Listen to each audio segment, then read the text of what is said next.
The global pandemic is spreading rapidly, and ensure you take all preventive measures by washing your hands regularly, applying your hand sanitizer, and also maintain social distancing. Chief Senator Andrew Uchendu is a Nigerian politician. He was a member of the Senate. Welcome to Expression House. It's good to have you on the show, sir. Thank you very much.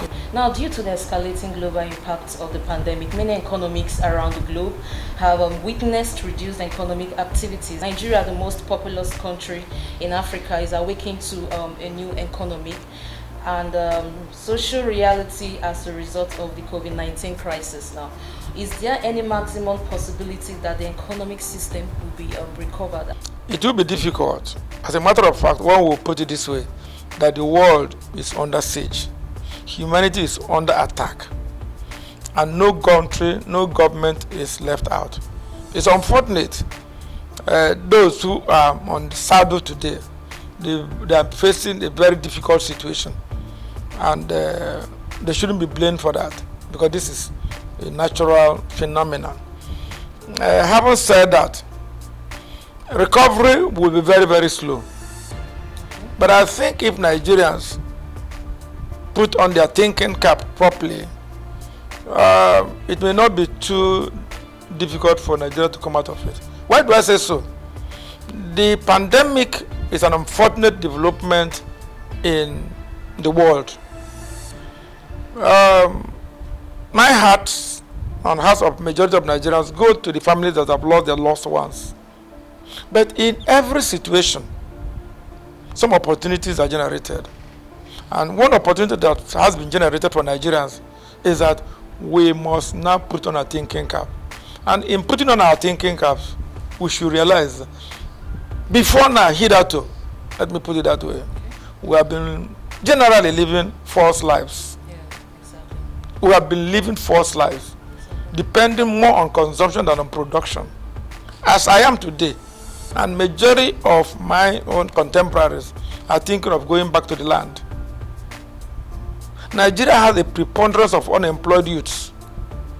And those unemployed youths couldn't be employed by government or the public service. It's not possible. No country does that. And so, if you must survive, you must now engage those hands. I'm happy with the agricultural program that the federal government is pursuing now. Many more youths, many more individuals, idle hands, will now get back to work. The land is there. We need to get back to the farm. We need to get back to the farm. By the time majority of us get back to the farm, we'll be producing fairly enough to meet our needs. And that will be a rejuvenation of the economic base. From there, recovery may be guaranteed. I think the mindset of the youth has to be changed, because they think that the pandemic is changing our mindset, and there will be new value system. Okay, they think that the agricultural sector is a kind of dirty jobs to be done. So is there any way that this mindset can be changed? You see, it is always said that necessity is the mother of invention.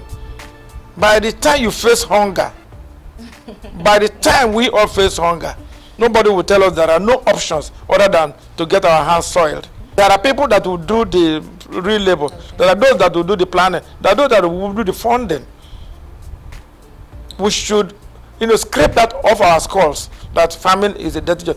It is just not a dirty job. That is the way to start. And by the time many more hands are put into productive purposes, we'll be laying a more solid foundation for our regeneration. Okay, now in order to actually reduce the unemployment rate and poverty, which are inevitably linked to the pandemic, isn't it imperative that policymakers provide relief packages tailored to Nigeria's vulnerable citizens on this COVID-19 pandemic? Well, I think a lot of humanitarian organizations, government and individuals have done very well here. In fact, again, I am impressed. Nigerians have a humane heart. So many persons have donated and all that. But the question is this sustainable? For how long? Exactly. These palliatives are not sustainable. And so more efforts should be put into making sure that some support, palliative should be in kind, to support those who want to engage into one business or the other, including the agriculture I've earlier mentioned. And I'm told by a very good friend, Senator Itaina. Federal government seems to charge him and his agency into doing that. And that is the way to go. Let palliatives be more in support of agricultural development, small businesses and SMEs. Okay. Yes, this is one opportunity Nigeria has to get back to supporting the middlemen and the vulnerables. I may not rule out real concrete assistance to the aged, the invalid. Yes, that is federal government responsibility or government responsibility. That is taken. But outside that, all any other support must be, how do we engage these idle hands? Yeah, to get into production. At this point in time, shouldn't the government develop a standard and trusted healthcare system to keep Nigeria's health irrespective of social classes? If we have been sleeping all along in the area of healthcare, I think Nigeria federal government and the states have come up with are now more responsive to the healthcare challenges of the country. I yield to the temptation to refer to the case of Rivers State, where I remember the administration of Right Honorable Chibikoro Tiameji had to ensure that a minimum of 5 health centers were developed in each of the 23 local government areas of Rivers State. And so, what is there to be done again? If the structures are there, the accommodation for the doctors are there and for the nurses, and there is an ambulance and generator to power it, then what do? Just provide some funds to make it functional. And if some other states maintain this situation, we'll be going very far in taking care of primary health care in the country and leave the rest to the tertiary institutions. And of course, we have a good number of them. But all told, I think pandemic had drawn the attention of Nigeria. Healthcare area is one area that nobody should sleep over anymore. Exactly. Now moving into politics, President Buhari reconstitute NNPC board, appoints Magnus Abe 5 others. We know that before the 2019 general election, Rivers APC witnessed a tussle by Senator Magnus Abe.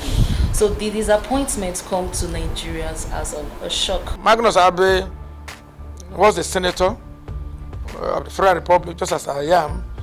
And if somebody will query that I've been given federal appointment, then that will be very, very wrong. And if I have not gotten a Magnus gets, oh, congratulations to him. But what we are saying is that those who have been fed by benevolent hands should at all times, at any level, in the kitchen, in the village, in the community, in the state, and at the federal level, should not forget to be grateful to those who may have. This is all we have for you on Expression House, and please do ensure you stay safe. Thank you.